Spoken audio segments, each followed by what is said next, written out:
Welcome back, everybody. This is the Build Right podcast, where business and construction come together. Each week, we talk with builders and industry leaders about what it really takes to run a world-class construction company. If you're ready to build better and lead smarter, you're in the right place.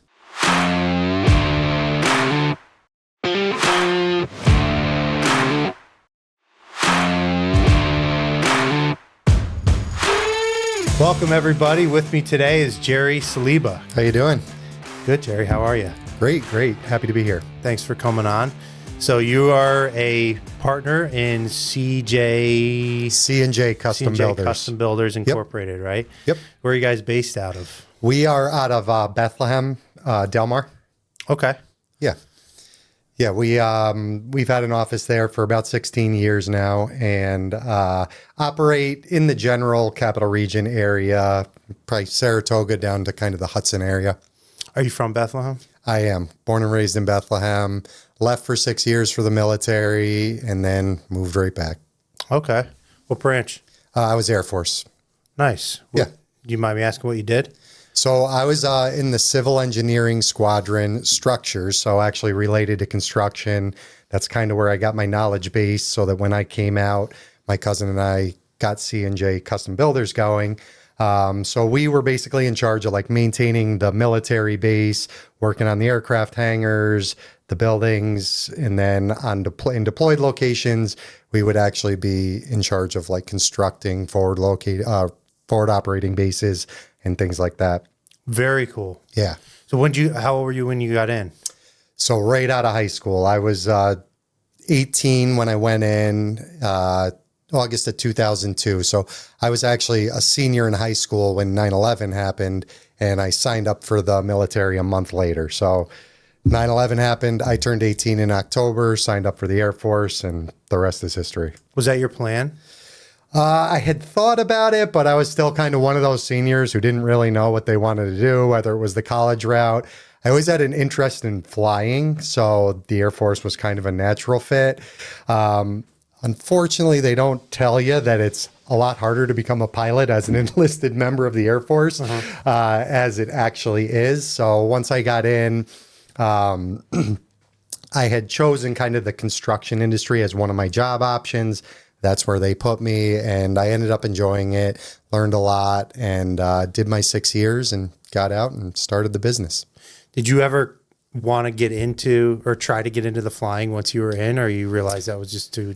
I think so. You have to have a 4-year degree in order to go into officer training school, go into a pilot program. And when you go in, they kind of allude to the fact that get your 4-year degree while you're in, and then you can transfer to officer training school. But it's a lot harder to get a 4-year degree when you're working full time in the military. So I had always wanted to own my own business, and that was always my end goal. And I think, after a certain amount of time in the military, I had started to kind of, I'd learned a lot about construction, and I just realized that was the path that I wanted to go. So I had made the decision to get out, knowing that when I got out, I was going to pursue owning a company. And at that point, it kind of was just like, I hadn't gotten very far on my degree. So, so at some point it changed, and that's where we ended up. Where were you stationed out of? I was in Oklahoma, so bottom southwest corner of Oklahoma. It was like a Walmart town in the middle of nowhere, 45 minutes to the next closest town. And when I drove in there, because, I had applied to be on bases all along the East Coast, obviously being from New York, and I went to school in Mississippi for the military. So when I got stationed in Oklahoma, I drove from Mississippi to Oklahoma, and I'm driving through the cotton fields like, where am I?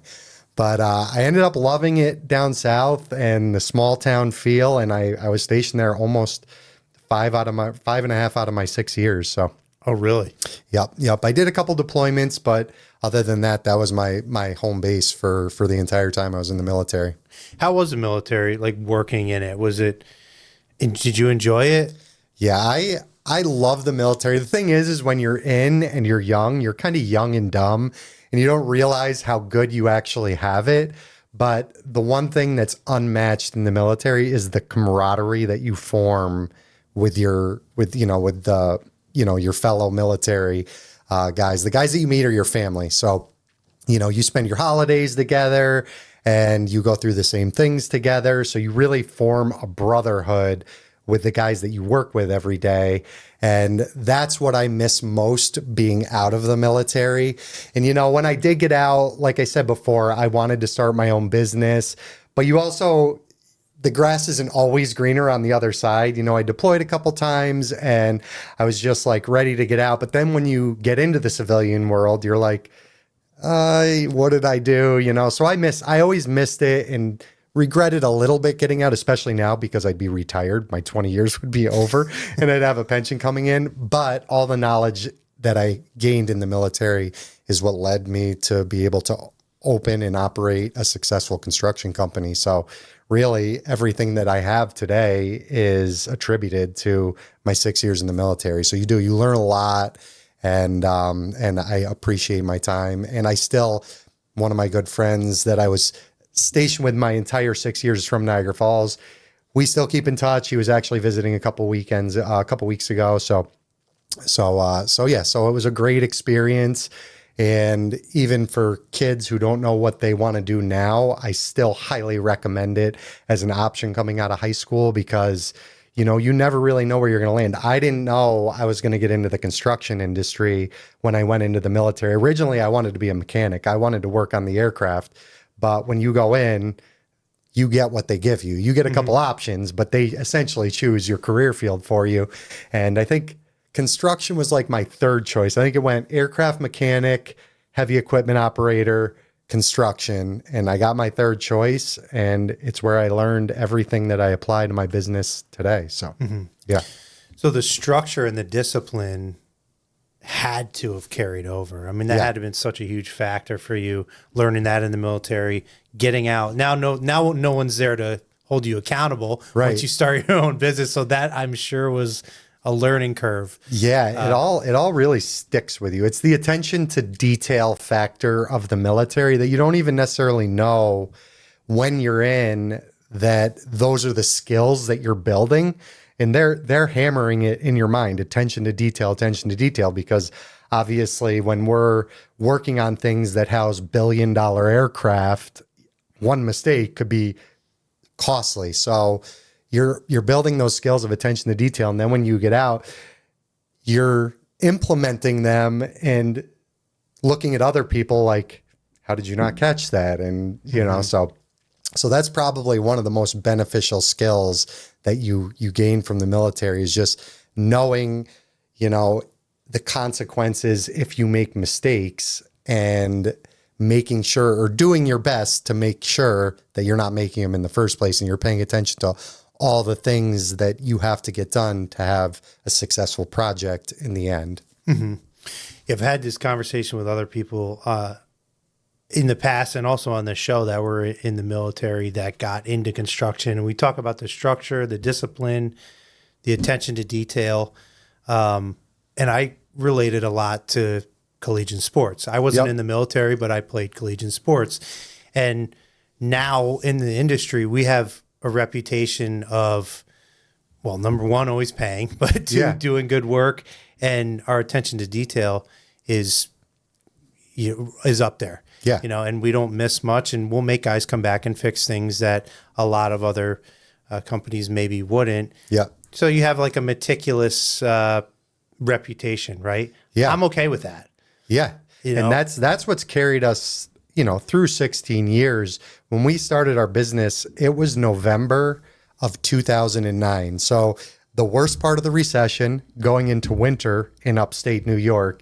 And me and my cousin Craig just said, hey, let's do it. He had worked for another contractor for a while. He was one of their lead foremans, and he had just had his first daughter. So he has a brand new baby girl at home, and he called me up and he's like, let's do it. And it was a terrible time. We had like 5 jobs we thought we had lined up. Most of them fell through, but you know what? We just put our nose to the grindstone, and we've had somewhere to show up to every day since, for 16 years. And I think it's because if you pay attention to those details and you do quality work like that, you automatically put yourself above the competition, and people recognize that quickly, and that carries through your entire, the entire time that you're in business. So you get out of military, we were stationed in Oklahoma, you move back to Bethlehem. Yep. Did you want to do that, or that was just default? So it kind of like, when you have the big life decision coming up, a bunch of different options will start to pop in your mind. And you're like, maybe I'll do this, maybe I'll do that. So my career in the military, Aruba, where am I? my career in the military. So the structure shop, we also were the metal shop. So we did a lot of welding and things like that. And I really enjoyed welding when I was in the military. So there was a moment where I was going to go to welding school and kind of refine my skills in that and start a welding company. And right before I got out of the military, I actually bought a bunch of equipment. I bought a welder, compressor, all these tools related to owning a welding shop. And then, I don't know, I got deployed. I came back from my last deployment like 6 months before I got out. And I think after that second deployment, I was just like, I've been away from home for so long. So I think that's the route I'm going to go. And me and my cousin had always kind of talked about starting up a company. He was also in college sports, so he has that mentality like you mentioned before. And he was in construction pretty much right out of high school. One of his best friend's fathers owned a construction company, so he'd always kind of done work for him. And then as he refined his skills, he went on to work for another company and became one of their lead carpenters. So we had always kind of talked about it. And I think at some point I made the decision to come home. And then that was what we were going to do, was start that company.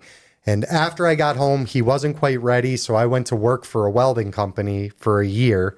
And because it was like that point of the recession, I got hired on. They were starting a new welding division. I was actually super excited about it. It was a big manufacturing company. And about 6 months in, they had to shut down the welding operations because of the recession. So they moved me over into their main operations, which they had laser cutters that cut like armor plating for military vehicles. So no kidding. they were these big industrial laser cutters that could cut like 1.5-inch thick steel. So these big, huge, basically like big CNC tables that cut metal with lasers. So they put me on the laser working with a guy. And I was really just kind of, they were stuffing me somewhere because they didn't have any welding work for us. And obviously it's a laser, so that interested me when I got on it. So I was like, the guy I was working with, I was having him show me how to operate the laser and everything like that. So about like probably 4 to 5 months into it, I'll never forget this day. The foreman starts coming out onto the floor and picking people into the office, and they were doing mass layoffs.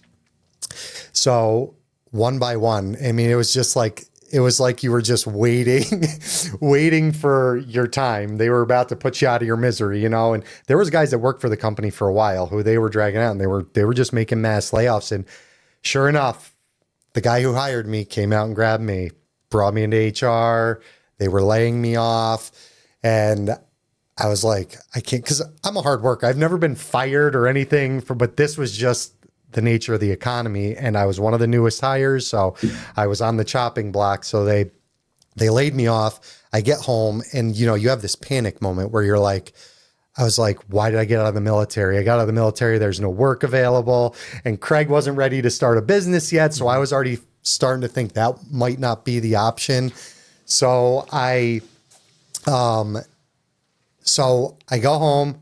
I actually drove back to the recruiter's office for the Air Force. And I was like, I'm just going to go back in. And so I went in, sat with the recruiter. I'm like, hey, how hard is it? I just got out like a little under a year ago. How hard is it to go back in? And the recruiter's like, actually, it's harder than you would think to go back in and maintain your rank and go right back into the same career and stuff like that. And it was just like one of those panic moments. I probably was never going to do it, but you just get laid off from a job. You're not like used to being let go from things. So I went into I left the office, and then that same night, the place I worked for called me back and they were like, hey, Dave, the guy that I worked with on the laser, like, I guess he came in there. He's like, you can't fire this guy or you can't lay this guy off. They're like, we want to hire you back. We can't hire you back on the laser because it's part of the layoff. They're like, but we had to fire the cleaning crew, and you can come back and be a maintenance guy and keep your same pay and everything like that. And I was like, well, I have to think about that. So I did. I'm like, you know what? I'm just going to take the job back. So I did. I went back in there. I never once cleaned anything. I walked right back over to the laser and I just kind of sat myself there and just kept working on the laser. And sure enough, I ended up staying as a laser operator, and me and Dave worked together. And that was, I think that was March or April. And then sometime in the fall, my cousin calls me. He's like, do you want to start a business? Are you ready to do this? I was like, yeah, I am. I'm ready. Let's go. And so I had to go back into the office in November and quit the job that they had basically just saved for me. Yeah. And it was still at that time where a lot of guys had lost their job and everything. So I felt like so guilty. And I remember my supervisors just looking at me. He's like, really? You're starting a construction company?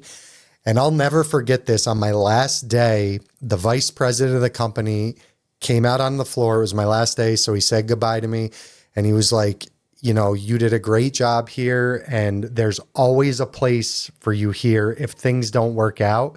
And he said, and they won't work out. He basically told me, you'll be back. Like, you'll never start a construction company in this kind of economy and be successful. And I'll never forget. And he was shaking my hand when he said it. And he looked in my eyes, and he didn't say it in a nasty way, but he said it in kind of an under his breath kind of way. Like, you just made a huge mistake giving up this job in this economy. And now, 16 years later, we've increased in sales almost every single year we've been in business. And we made it. So, yeah, those were almost like motivational words to me to say, I cannot fail. We will figure out a way to make it work through this economy. And we did. Do you remember that guy? Do you know his name? Have you seen him? I have never seen him since. And there was always part of me that hoped like he would need a renovation done and not realize he's calling my company, and I would like show up at his house for an estimate, and I'd be like, hey, Mike, what's going on, man? Remember when you told me I was never going to make it? That hasn't happened. I haven't seen him since, but I was always like, part of me was always like, that would be the perfect thing to happen, was go on an estimate and he'd see me show up at his door and be like, hey, yeah. You want to take the high road, but in the back of your mind, you're like, oh, this would be great. Yeah. So at that point, you're how old? So this is 2009. I was about 25 years old. 25, and that was, 2009. So you're starting, the recession was 2008. Or no, I was 27. I was a little older. Yeah, 27, older. Yep. Okay. So the recession hits, you start the business. We started around a few years after that, like 2013, which... Yep. There was a lag kind of to hit the construction industry around here. Yes. And a lot of friends of mine that have been in the industry longer than I have say that didn't really hit until like 2011. Yep. Right. Some say it's a shitty time to start. I think it's probably a good time. Yeah, it is. Right. You learned how to grind the tough times right off the bat. Right off the rip. And when you start off, it's going to be slow anyways. Yeah. Right. So you're getting through that shit right off the rip. And you're making mistakes immediately in owning a brand new business. So you're making your mistakes. It's like you're down at your lowest low, making all your mistakes. And then, so that way, when things get good, you're like, oh man, this is amazing. This is easy. Yeah. No, it's never easy. No. So what caused your cousin to say this is a good time?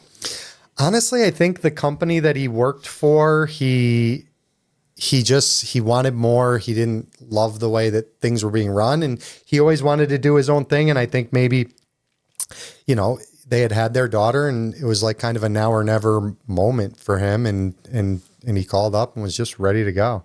Yeah. And I had actually worked for the company that it's funny. His boss was my landlord. His boss lived on the same street as my parents when I got out of the military, and he had a rental house right next door to him. So when I got out, Craig's like, oh, my boss has a rental house. You want to rent it? And I'm like, sure. So I did. And then I worked for them while I was waiting to find out if I got this job at the manufacturing company. So I did work for them for a short period of time. And then he had offered me a full-time job, but I had decided I wanted to go into welding, and so I chose the manufacturing company. But yeah, I think Craig was just ready for Is a that change. company still around that you were working for? I don't know, That but you worked I drive by because they also had like water jet cutters that cut steel with like water. They're like water jets, so they cut thick steel. They had a facility right over by the Nipper, the dog in Albany. Oh, yeah. And I drove by there the other day because it's right by metal supermarkets. And I didn't see a sign. So either they had two buildings. So I don't know if they just moved all their operations to one, but I'm not sure if they're still operating. Is the company your cousin was working for, are they still around? Oh, for no. construction? He actually, oh, no, I'm sorry. I thought you meant the. No, it's fine. No, but that not because they went out of business. The owner retired and he moved up to the Lake Placid area. So he basically just kind of dissolved. And actually, one of the guys that worked for him, that worked with Craig, works for us now. So kind of, Perfect. yeah, we took, and Matt, the guy that works for us, his father also worked for that company and his father retired. So the kind of, Matt's father and the owner of the company retired, and then Craig and Matt went on and did his own thing for a little while and then ended up working for us. Okay. Yeah. So you guys decide to start this partnership, Yeah. right? How did you go about doing that? Did you talk to a lawyer? Kind of explain the steps that you... Yeah, it was, I mean, fake it till you make it, right? Like we just knew nothing about running or the technical side of a business. So I can't even we connected with an accountant. So we had an accountant set up all of our corporation and did all of kind of the legal stuff as far as getting our name established and everything like that. And when we started, we were C&J Custom Remodeling, and now we're Custom Builders. So we started as strictly a remodeling company. And so he did that, and I set up a desk in that house. And so ironically, I still rented the house from my cousin's previous boss, who was still operating. So we started operating a competing business while I lived in Craig's old boss's house, and he lived right next door to us. So we were like, he definitely knew had started a new company, but we were also trying to like be discreet. So I set up a desk in the house, got a computer, and I just started YouTubing like how to run books and how to do this. I downloaded QuickBooks, and I basically self-taught myself how to run the books of a construction company. And I was also working full-time on the jobs. You know, I had mentioned we had like 5 jobs lined up. I think most of them fell through except for a roof. Craig and I did a roof for one of his childhood best friend's parents. So it was like, that was and roofing was not where we were trying to get into, but we did it. It was something. Did that job. We put an ad in our local Our Town in Bethlehem. I remember our first call was to replace some hardwood floors in somebody's bedroom. So we replaced some hardwood floors, and then his friend's father, who owned the construction company, and this was super helpful to a new construction company who didn't have work flowing in. He still owned a construction company. It wasn't pretty work. It was like insurance work. So the jobs were tough. But when we didn't have work, we would work for him. He'd pay us an hourly rate. It was pennies, but it was enough to keep the lights on and stuff like that. And so we did a lot of work for him through that first year or two. And then we started to establish, and we started to get calls and bath remodels, kitchen remodels, things like that. And then as the company that Craig used to work for, as he was winding down, some of the older customers that like knew Craig because he was the foreman on their job, we would get some calls from them, and it kind of grew from there. Okay, so starting out, you both worked in the field. Yep. And you handled the books. Yep. Did your cousin handle anything else outside? Like, did he run and do estimates, or what was the structure at first? He was managing those jobs from like A to Z. You know, he was ordering all the materials. He was dealing entirely with the customers. I was essentially on the job as a laborer to Craig, because the one thing that, you know, I came out of the military with this like, I was in the construction industry, in the military, civil engineering. I have all this knowledge. And I came out and it was way different than the residential remodeling industry. And Craig had been in that since he started. So he was familiar with the high end finish type work where I was working on commercial buildings. We were putting rubber cove base around the walls. Came in a and roll. stuff. Yeah. Vinyl glue down tiles and stuff like that. And when we started the business, even I probably had more confidence that I knew I could walk into somebody's house and remodel it. And Craig probably also thought I had more knowledge than I did. So ultimately when we started, it was really frustrating for him. I had to learn a lot from him. So I basically showed up at the job sites as a laborer to Craig. You know, I wasn't coming with all the knowledge. He was running those jobs pretty much start to finish, doing all the things that I would never realize need to be done for a job. And the books were really part-time at that point. I didn't have a whole lot to be doing on the book end of the business.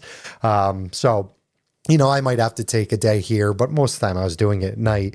But I also had started going to school for drafting and design so that I could, you know, learn like kind of the architecture end of it. So I was going to school at night, college, for drafting and design, where I was learning AutoCAD and things like that. So I was going to school part-time and doing the books with Craig, or doing the books and then working on site with Craig, you know, handling the work that we had and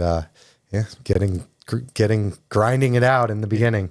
Yeah. And at the time, it probably looked like that book work end isn't as important but now see how important that is once you grow, right? Super important. Honestly, you don't realize where all your money's going, especially in the construction industry.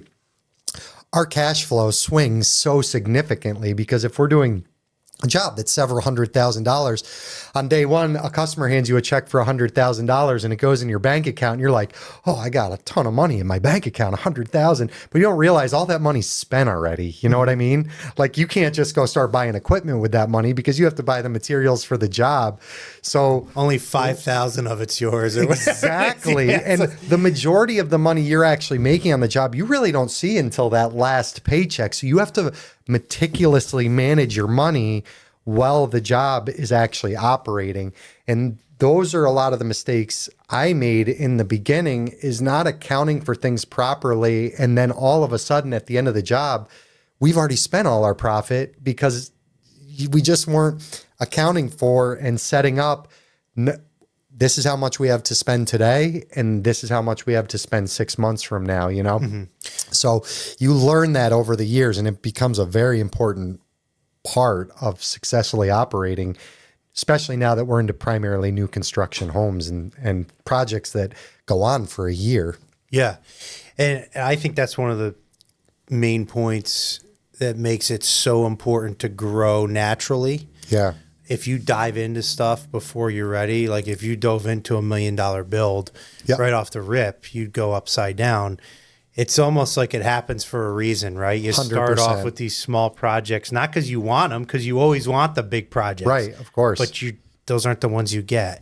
And you learn on those, you make your mistakes where it's pennies compared to the big ones. Exactly. And actually, the very first new construction house we built, I want to say it was 2015. So we'd been in business for probably about 5 or 6 years. And it happened to be an old customer of the company that my cousin worked for before. And actually a job I worked on, we had renovated his kitchen while working for the other company. And now he was building a house. So it was a familiar customer who knew Craig and myself. And rather than I knew nothing about bidding a new construction house. And this was like a 6,000 square foot house. This was not like you're going and building a spec home. He was an engineer. He had designed it. So it was not like cookie cutter by any means. So we were fortunate enough that we just kind of worked the deal with him. We're like, just pay us hourly for our labor on the job and plus materials and stuff. So we kind of got to dip our toe in the water with new construction, where we managed it from an hourly labor rate rather than me quoting it and either underestimating or overestimating. And that worked out great for us. In the end, we made way less money on it than we would have had I bid it today.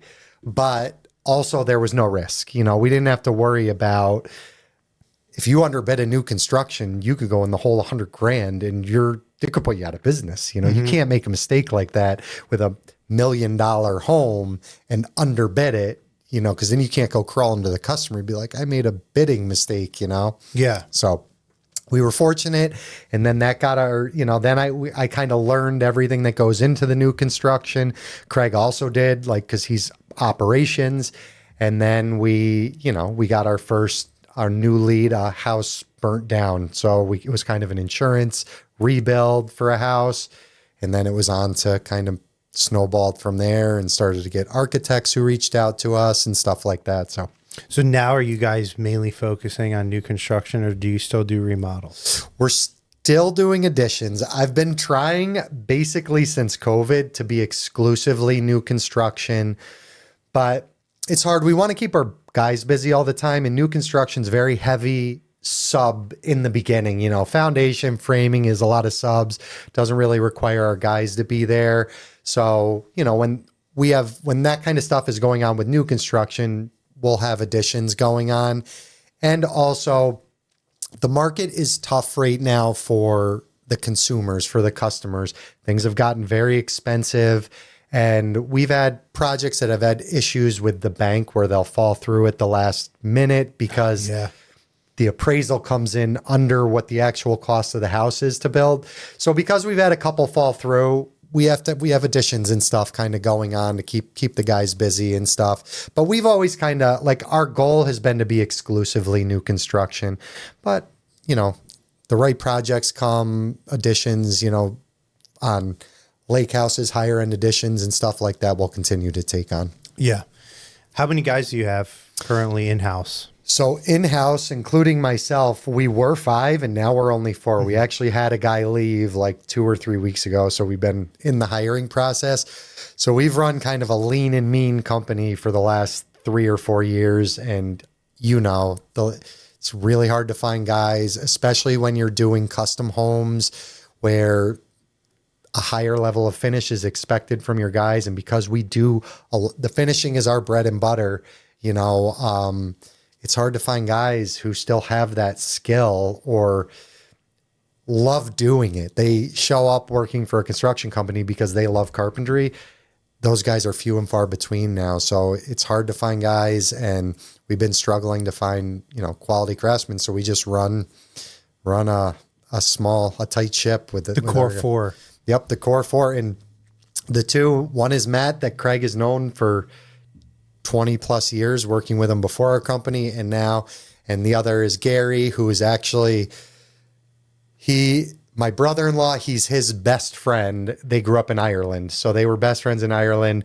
I was introduced to him through my sister and brother-in-law. And when COVID hit, he was just a bartender in New York City and decided to move up here full time. He started working for our company, and now he's been with us ever since. So, so we got the core guys left. Yeah, that was a big learning curve for us, with me coming from framing, from that trade, where you have to be labor heavy. Yeah. You know, otherwise it's hard to frame houses with you and a guy or 2 guys. Oh yeah. Day after day after day.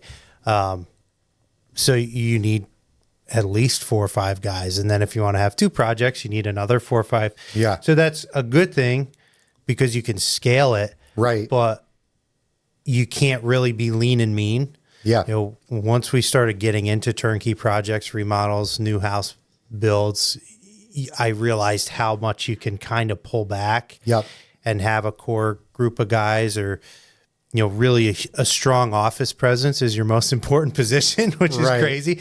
But then, you know, a couple key guys that you can have on sites to do I call it punch out. You know what that means. Maybe the listener doesn't, but, you know, finishes, Yep. You know, little odds and ends stuff. Yep. Keep an eye on the project, and you can handle a ton of work. Yeah. No, as long as you have really good subs in place, which we do, and I know you. Yeah, I know you do too. Yeah. That's being loyal to your subs. And I mean, our plumber we've been using all 16 years we've been in business. Like, I don't shop out my jobs to multiple subs because you need to know that the subs that are on your site are doing what they're supposed to be doing to the standards that you expect out of them. And all of our subs do that. And, there's been scenarios where we've had to switch subs, and that's almost like more nerve wracking than hiring a new guy because, you have to give them a job and see that they're what you expected them to be before. So if it's an electrician, he's going in and wiring a house, and you just have to hope that he's doing a great job. So that's why we don't like sub turnover. And now we've established subs that we're loyal to. And, they're not the cheapest subs out there, but when something goes wrong with a subs work for a customer, it can be detrimental. A leak, an electrical issue, something like that, those can be really costly to fix, and you don't want to have to worry about those things. So if you have good subs in there, it's worth paying for the good subs as opposed to shopping it out, getting the lowest bidder. Yeah, it'll look fine in the end, or maybe hidden behind the sheetrock so you'll never see it, but you'll know about it when something goes wrong with it. Yeah, that's more the production builder's game, which I never plan on being. No. And I don't think you guys do either.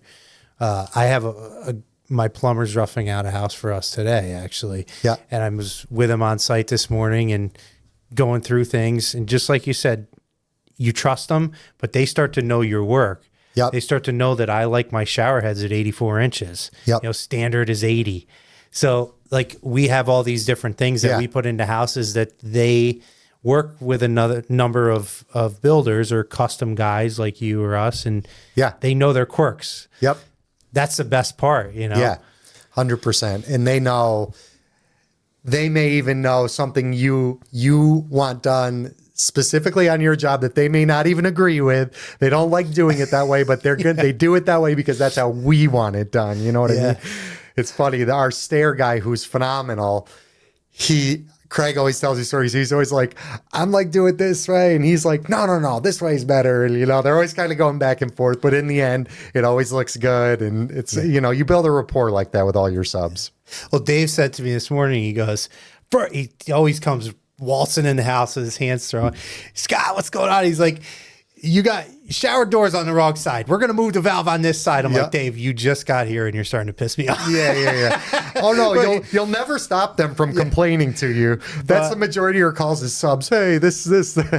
Honestly though, we looked at it and I changed it. I went with them. I trust them. I trust all my subs. Otherwise I wouldn't hire them. Yeah, no, I know. And there's always going to be issues on projects. There's a lot of moving parts, especially in new construction. And you can't ever expect things are going to go perfect. The biggest thing is that when you run into something, you can communicate back and forth with your subs and resolve the issue, and as long as you can get to that end product that is the quality your customers expect of you, that's the biggest thing. You have to be able to communicate back and forth with your subs and be able to overcome any of the hurdles that you might find on projects. Mm-hmm. Yeah. And you talk about the cost going up. I mean, it's going to continue to increase, and also in 2026. Yep.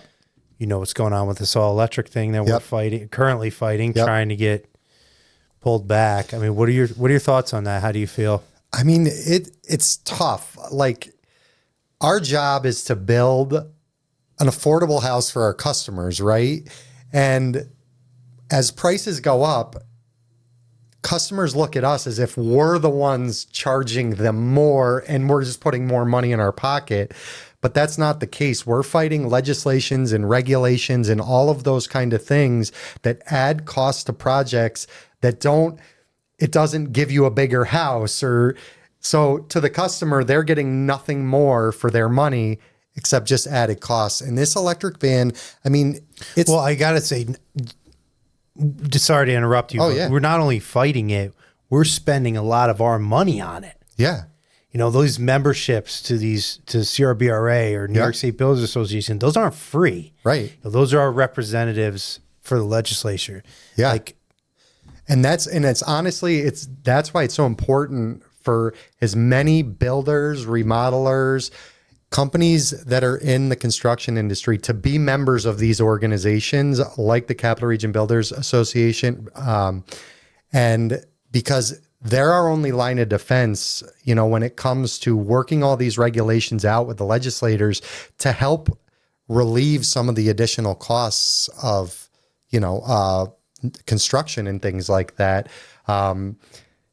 It's because the new legislation and stuff like that, you don't realize that, like, we realize from a technical standpoint how it's costing the customers more, but people don't know. They're not educated on these things. And, it's important that that information get out there to them so that they understand, a gas ban sounds great for the environment and everything like that. But when you're adding 30% cost to your heating and cooling system, and even the logistics behind installing that equipment and the amount of duct work and all of this kind of stuff, how severely that impacts you, people might think differently about it. And maybe there's an alternate way to benefit environmental and help keep some of the costs down. You know what I mean? Well, and also in this area, a lot of people use backup generators because of snow or inclement weather and throughout the seasons. Now that has to be sized up. So you're going to need like a minimum of a 24 kilowatt. Yep. You're talking not only added costs of the house for the electric, but that's a 20 grand add-on now. Yep. Because you need to, that can be fossil fuels. That's the only thing. Yep. But you're going to have to run a tank just for that, the lines, everything. Yeah. So instead of, I want a generator on my house, it's going to cost me 10 grand. Now that cost is bumped up to 20 because you have to oversize it because everything's electric. Yeah. And I had a conversation with a friend of mine the other day speaking. He was totally against electric, which I'm not, as long as it works. Yeah. Why can't we let this thing happen organically? Right. If the government would step out of it and say, or invest in the right area, right, invest in the research to try and make it more affordable, to make it more efficient, instead of forcing it down your throat. That's where I have the issue is the overstepping, the regulation side of it. Like you telling me what I can or can't put in my house, I have an issue with that. Right. People have been cooking with gas ranges their whole lives. They're going to lose it when they can't put a gas range in their house. Yeah. And it just seems like a simple thing, but no, according to this gas ban, you can't even have your gas cooktop or your gas range or anything like that. And I agree. Things naturally become more efficient. Even look at like the natural gas furnaces in the last 15 years, they're 97, 98% efficient. Even LP. Yeah. And things naturally get more efficient. And I understand working towards the goal of potentially being electric, but when you just slam it down people's throats, that's where all the expense comes in because the technology is not caught up with the rules that they're implementing. Yeah. And I mean, heat pumps really have only been popular 10, 15 years. That technology is new. That might sound old, but in the construction world, that's new. And it's still not really efficient enough to run in the Northeast. No, not at all. I mean, they're a good supplement. Yep. I just don't understand how people are okay with it. And maybe there's a lack of communication, like with the media and to the general public. Right. But if this is going to happen, I feel like one, it has to be cheaper. Yep. And two, it has to be more efficient. And both of those things aren't true right now. No. If you want something to take off, anything, if you want to start, I want to start a computer company, right? Well, you can't just tell everybody they have to buy those computers. That doesn't work. No. You make it a better product, you make it more efficient, and you make it cheaper. And then it happens naturally. Yeah. And like I said before, the technology will get there. But I mean, I just had this conversation with my electrician like 3 weeks ago because we're building a house, 200 amp service. Service is already in. Mechanicals are going in. The customer on his own did decide he was originally going to be propane heating system. He decided to switch to heat pumps after the service was run. So heat pumps only go up to like 42,000 BTUs, meaning if you have a large BTU load for heat in your house, you're going to have several systems. So one furnace turns into 2 or 3 heat pumps. Now his electrical service needs to be 400 amp. 400, yeah. So my electrician calls me up. He's like, he's doing heat pumps. He's going to have a pool. 200 amps isn't going to cut it if these systems are running on their backup electric. We have to do a 400 amp service. So we had to make the change, dig in a second 200 amp service to the house so that he has 400 amps.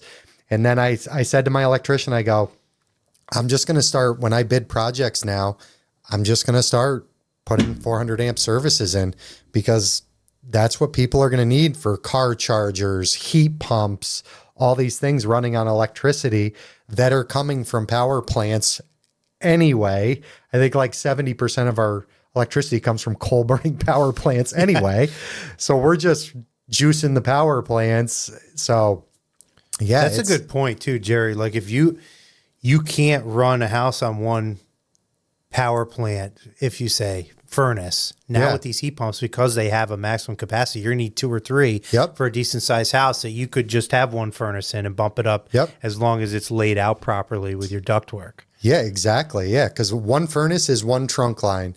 And I think this is where people don't quite understand, like, oh, well, if I have to go to 3 heat pumps, but if you only have one, you need a trunk line per unit. Each unit needs its own return and supply. So that's a lot of ductwork being spread throughout the house. And if you're talking about a retrofit, because we still don't really understand what this gas pan ban means for houses 5 years from now that have to replace their furnace, what then, you know? Well, this is phase 1, right? Yeah.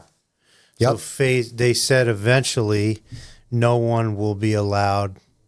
I can't even say this with a straight face because it's like so communist to me, but no one will be allowed to replace their stove. You know, you're going to have to put in an electric stove. Like, isn't that crazy to think that that's actually happening? Like in your house that you own, like the one piece of this earth that you own, they're telling you how you can cook your food. And it's not illegal. That's the thing.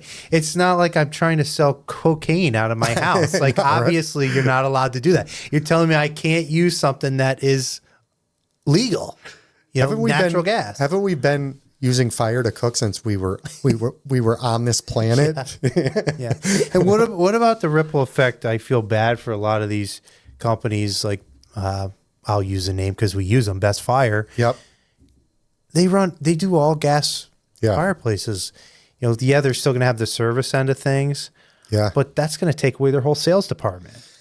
No, I know. It's tough. And that's, I think, the biggest issue with the legislation is that the legislators write these bills and they just let them go into effect with no repercussions. Then the repercussions, we're going to see the repercussions happen after the fact. And they'll probably have to roll things back, you know, like it's like this will be implemented. It's like implement something super hardcore and wait to see what blows up in our faces. And we'll just fix that later down the road. Mm-hmm. But the construction industry lags, like you had mentioned before, recession, then the construction industry follows. COVID happens. Construction industry starts to see the stress of COVID like a year or 2 later when prices like really inflate. Same thing happens when new legislation and regulations go into effect. We start to see the construction industry really starts to feel it a year or 2 later. You know what I mean? And that's the problem, is that the effects are so delayed on the construction industry that you don't really know what's going to go wrong until it's like really hard to fix. Yeah. And the reason it's delayed, for people listening that don't understand the industry as well as you do, is because the time from design to finished project might be a year, 2 years. Yep. So you've got stuff you're working on right now that you're going to be doing in 2027. Right. You know, so that's why that delay is in there. Yep. But we're in an interesting time too, where there is a need for housing. So there's nothing on the market, but there's not a super high demand, right, because of the cost of things, and people are kind of hanging on, waiting with the interest rates. Yep. Now this is going to happen. You know, we're trying to push through as builders. Yeah. This market right now, and this kind of as they call it, depression, right? A bumpy market. Yeah, I wouldn't say a depression, a decline. Yeah. So we're trying to hammer through it, and now they add this. Yeah, it's like the perfect storm right now. And, even other regulations, new DEC regulations and the gas ban going into effect. And luckily we just, I think, beat the sprinkler systems in single family homes was supposed to go into effect this year, which I think got squashed. I don't think that's going to end up happening, but that's a lot of things for 1 year for the construction industry all to happen at once. It's like they pile it all on. And then because the cost of things is so high, it's hard for people to get loans, for new construction because appraisal values don't necessarily go up for comparable homes and things like that. Yeah. And you're losing an appeal to a new construction house if it has to be all electric. Yep. And you know what I could see happening, which is like worst case scenario here, is this goes into effect January 1st. You build houses for people that are 100% electric, and then they decide it doesn't work, and they go back. Yep. Now you've got people that are stuck that overpaid right for a house. Yep. That's got all electric in it. It's crazy. They're not going to be able to sell that ever. Yeah, they don't really think about the consumers, and even we were talking about this 2 years ago as we're talking about this gas ban being implemented. And you said we work with our customers 2 years in advance or a year in advance before we even break ground. So 2 years ago, the legislation, we didn't even really understand what it all meant. But I need to understand what it means that far in advance, because if I'm planning a house for somebody and they have to spend an extra 30 grand on their heating and cooling system, that might price them out of their project, or it might mean they have to reduce the scope of their project. And it's like, nobody cares about that. Well, they'll have to figure that out. It's kind of the attitude you get back when asking the questions about those things, because we're dealing with things so far in advance. And I'm right now I met with customers this week where I'm like, if we can get your building permit by the end of the year, you can go gas, and that's going to, because they're on a tight budget. But that would also be rushing the building permit a little bit. Mm-hmm. You know what I mean? And that's just to try to beat the gas ban. But also, if we don't do that, then they're stuck with this, new legislation, and they're going to have to account for that cost. And they might potentially have to shrink the square footage of their house because budgets are that tight. It's not like everybody we're building for has unlimited money to play with. There is a budget, and there's something in your project that can push them over the budget. And if it does, that means they have to make changes to the house, or they can't build. Yeah. Yeah. And you're basically keyholing. The only people that can build new is people with a lot of money. Yeah. Yeah. That's what's happening. The price point is really high right now. And I just, anybody thinking about building a house, everybody goes on and searches, and then you get numbers. This is how much it should cost to build your house, but you're always getting a national average, right? And a lot of those national averages are based on spec home neighborhoods and stuff like that. But New York, with all these regulations, we are always going to be on the very top end of that. And it's not because the builders are increasing their prices and putting it all in their pocket. It's a direct product of regulation and material costs and things like that. Mm-hmm. Yeah. Unfortunately, I don't see it getting any better. No, it's something it's kind of like we're always dealing with it. If I look back 15 years and I think about the price points back then, I'm like, it makes me want to choke. I'm like, I can't believe we could have done something like that for that cheap. And they do kind of gradually go up. COVID obviously spiked things up quite a bit, but we're always having to, it's like every time I sell a project over these years and the kitchen remodel was 30,000, and then the a year later, it's 35. Then 2 years later, it's 50. And I'm thinking, oh, this is a $50,000 kitchen, but the bottom line hasn't changed at all. You know what I mean? It's just the first house that we built, which was a very nice house, was $350,000. I think ours was right around 300. And I did an addition for $350,000. Yeah. Like, Oh, yeah. that's where you're at. Yep. It's crazy. Yeah, no, I honestly, additions are harder for me to bid additions now, even though that's what we primarily did was additions. But, I've had my spreadsheet that I've developed over 15 years that I do all my estimates and it calculates everything out for me.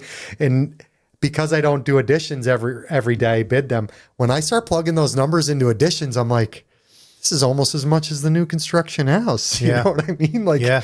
because renovation is kind of more expensive because you're undoing things to redo them. You know what I mean? It's definitely more expensive. And I'm like, oh man, I can't imagine having to spend that much on a house. And sometimes I feel guilty giving my proposals to the customers because I don't want them to have to spend $1 million, but I have to pass on the information. We're always the big bad wolf. Yeah. From the architect to the customer, we're the middleman, and we're the one who, like, architect draws their dream home, and then we have to crush their dream home with the price. Yeah. And then we have to redesign, and we're always like, sorry, you can't do this, can't do that. And Yeah. it's like, we're always the one to have to deliver the bad news. Well, that's why I think it's so important to know your numbers. Yeah. I've said that 1,000 times, and I'll say it 1,000 more. But if you know them, then you're confident in them, and you can relay that message. Right. You're confident in yourself that I'm not screwing the customer. Right, yeah. This is really what it is. Yep. I know what it takes to keep my doors open. Yeah. I know what it takes to build this house, and this is the number. Yeah. And you know what? When I use that same sheet for every time that I bid something, and it starts blank with every project. I don't like delete and fill in columns from old projects for new. I'd start fresh every time. And then I plug in all the information and I see the number at the end. And then I still look at that number. And if I feel like it's high or something, I'll pull other projects that were comparable, that similar projects, and I'll just make sure that I've done everything properly. Like, I check and recheck to make sure, because I'm not screwing a customer or anything like that. Like, we want our customers to be able to do the projects that they're working on.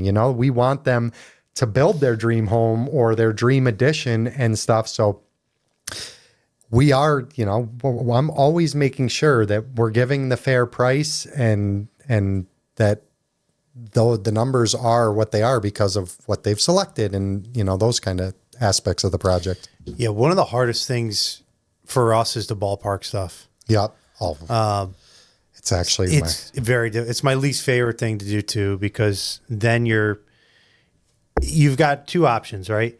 You highball it, and then you have the potential of them saying, that's too much, I don't want to do that project. Or you lowball it, and then you got to come back at them with the higher number, and they're like, oh, we can't do that project. Yep. It's like, where's that middle ground? And you do the best you can. Ballpark it for me is my least favorite sentence from a customer. And they all, especially when you're first talking new leads and stuff like that, they all want a ballpark, and it's really hard.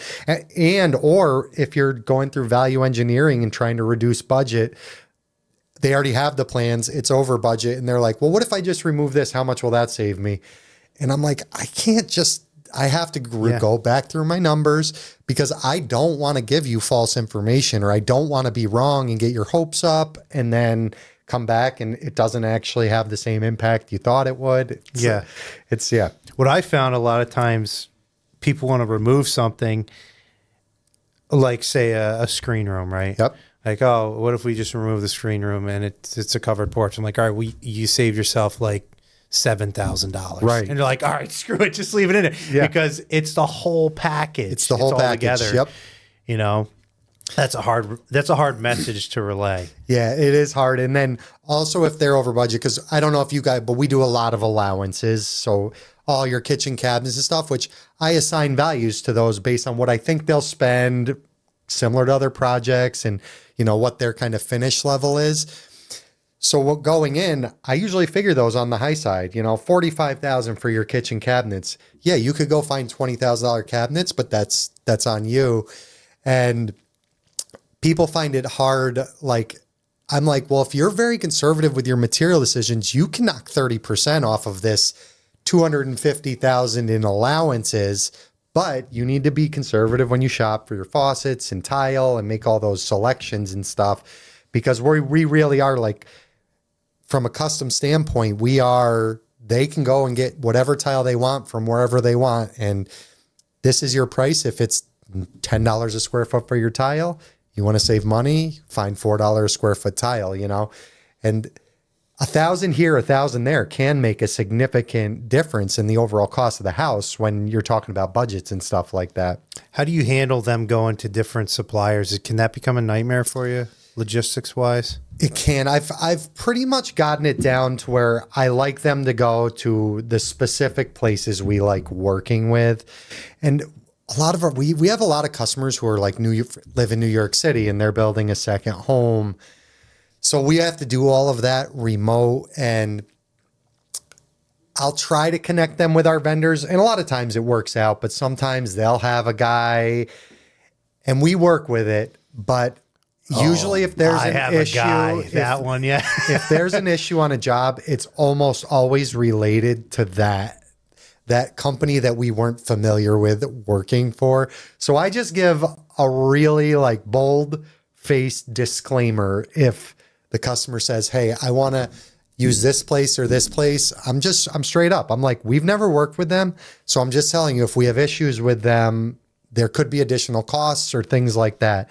And I tell them all the horror stories of times that we've had issues working with vendors we're not familiar with. And a lot of times that'll get people comfortable with working with our vendors because they're all great places. They all have great designers and stuff like that. So I try steer people towards it, but there's certain situations where they're remote and they want to online shop and things like that. I worked with a kitchen cabinet company in Washington State once.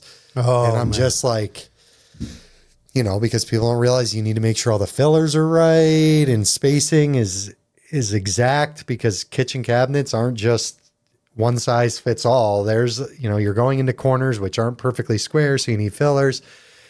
And they were all right to deal with, but then they're like, it's going to be 10 grand to ship the cabinets right across the country. And, so all of a sudden there was an unforeseen $10,000 and the customer had gone with them to save money. And it was also the style that they were looking for, this very modern style. And it actually ended up working out, but also like the amount of time and effort, extra time and effort I put in kind of like over vetting their process and calling them more than I should, just because I don't want a mistake coming from Washington State, where if we have to get it corrected, it's coming across the country. A lot of extra time that you're not necessarily charging for because you didn't. So we tried to keep people working with the vendors that we're familiar with, and all those vendors deliver great products. Most people should be able to find what they're looking for within the network that we use. Yeah. We had a nightmare a few years back with a countertop that somebody wanted to use a different company than one of our vendors. We said, okay. And it set our project back 3 months. Oh yeah. And that not only, if that project takes longer, and this is a really hard thing for people to understand, especially if you're not in business, every day that takes costs me money. Because if I get the project done in 6 months and I'm going to make 10 grand, if it takes me a year, I made 5, 100%. So I view our vendors now as our subs. I tell people no. Yeah. And I have like a one friend rule, like if you have one friend for one of the aspects of the project, you can use them. But other than that, no way. Like we stand by our products. We stand by our vendors, our subs, I've gotten a lot stricter, and almost every time I let it fly, something happens. And then I'm like, never again, never again, never again, never again. Until the next time. And people don't realize, like, there's a stigma that contractors make money on their extras. And maybe that is the case in like the spec world home, where they sell you a base model and then they're making extras on the upgrades. I don't want the project to take any longer than I originally figured out it would. And every extra or upgrade or change you make along the way prolongs the project, and it means the next project gets delayed also. We have to wait to start the next project. I would rather have from day one, the contract house I'm building you be the exact house that's the end product for you. And then we go on to the next project. And I really try to, because that's another thing that relates to budget. And kind of advice for customers who are going through the value engineering phase is we tend to have customers who like get a price, let's say a $1.2 million house, and they're like, no, I want to be under $1 million. So they'll scale back till they hit that million mark, but they'll make sacrifices that they were never willing to make. So they get to that number, yes. Then we start the project and they immediately add it all back in. And in the end, the house costs $1.2 million. You know what I mean? So many times, I think people have this mentality when they're going into the build process that I'm not going to call it negotiate the price down. Maybe that's what they're doing. They're just telling us that so that they think we're just coming down on our price. Or it's that they have this mental number, but they know their budget is higher. So my advice is that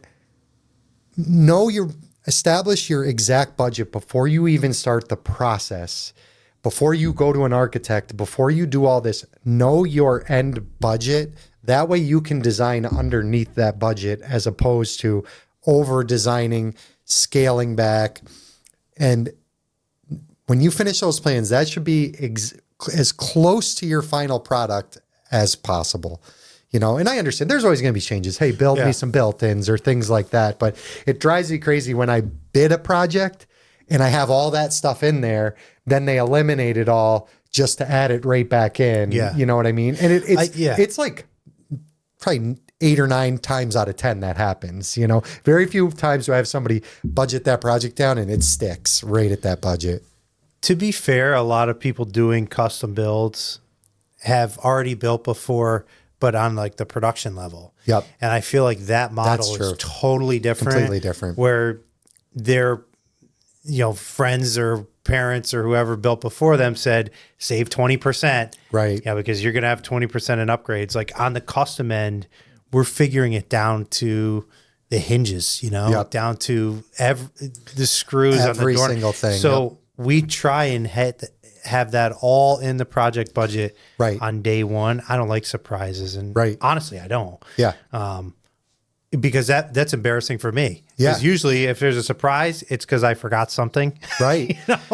So, and people don't realize in the custom world, like even for us, 16 years in business, I am still almost every project, every custom home I bid, I learned something new that I need to make sure I account for every time. Like there's a million moving parts in a custom home. Oh yeah. Spec homes are way different. They're working off the same set of blueprints 100 times. They learn it's new every time we do it. Every house is different for us. Mm-hmm. Yeah. A lot of it's with framing package too, or trim packages, things that you're not used to. If a room is a certain size, 13 foot, 13 foot 6, if you're getting 14 footers, you can't use a 12 footer there. Like stuff like that in these custom plans makes a big difference and adds up over the cost of the house. Yeah. And you can have one 3,000 square foot home where the lumber package is 65, 70,000. You could have another 3,000 square foot home where the lumber package is 100,000 plus. And it really, if you're a big spread ranch, your roof is different. You have a lot more sheathing and those kind of things. Like there's a lot of different aspects to consider. It's not just a ballpark it for me per square foot price every time. It could be completely different. Well, we are out of time. Make sure to join us next week, part 2 with Jerry Saliba. If you guys are liking what you're hearing, make sure to hit that like button, subscribe, or follow us on Spotify, YouTube, Apple Podcasts, or any of your major providers. I'm your host, Scott Raffensperger. Thank you. See you next week.